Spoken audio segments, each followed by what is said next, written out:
So, hello again, and my name is Wade Smith, and this video is entitled An Open Rebuke of Fake Christian Pastors and Their Fake Christian Congregants.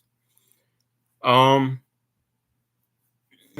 I've always believed in God, and I've always done my very best to obey God. I have only ever stolen something one time in my life when I was 6 or 7 years old, and that is the last time I ever stole anything.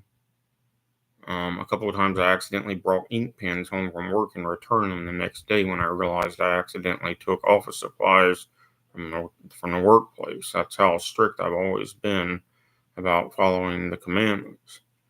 Anyway, uh, I take issue with the false doctrine of Christianity, which claims that you are saved by faith, quote, without the works of the law, according to Paul the Apostle, and especially according to Jimmy Swaggart and people like him. Why does Jimmy Swaggart even teach that? Because Jimmy Swaggart broke the Ten Commandments and went and saw prostitutes when he was already married and had been preaching against that for 30 years already at the time. And so Jimmy Swaggart needs to think that he's saved by faith, because if he looks at the Ten Commandments, he's an adulterer and covetous and a liar and a false accuser of other people and a thief, among other things. So Jimmy Swaggart thinks he is saved by faith in alleged death and resurrection of Jesus. But what does the Torah in the Bible say, and what does the book of Ezekiel say? The book of Deuteronomy, chapter 28, says you are saved by obeying God's law in totality. About the first third of the chapters lists all sorts of blessings that you will have if you obey God's commandments all of your life from start to finish. And about 2/3 to maybe even 3/4 of the chapter is a list of all the curses God will put upon you if you break the commandments. And so he says, behold, this day I put before you life and death and blessing and cursing. Therefore, choose life. He gave you a hint and told you to choose life. Obey God. So according to the book of Deuteronomy, the only way to be saved is to obey God all of your life. And according to the book of Ezekiel, also, there is no such thing as original sin, according to the book of Ezekiel. That was a doctrine going around in Ezekiel's day, and Ezekiel directly addresses it and rebukes it in the Bible. He said that there is a saying that the fathers have eaten sour grapes and the children's teeth are set on edge.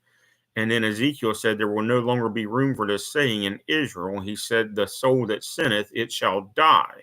He said the sins of the fathers are not held against the sons, neither are the sins of the sons held against the father.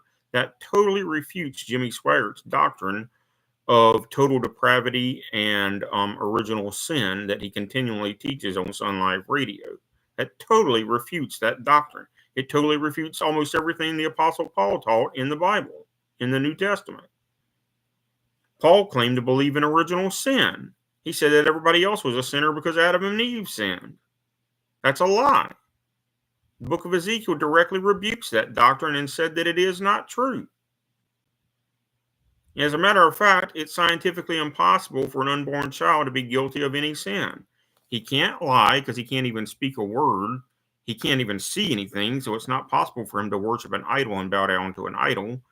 He doesn't yet know God, so it's not possible for him to disobey God.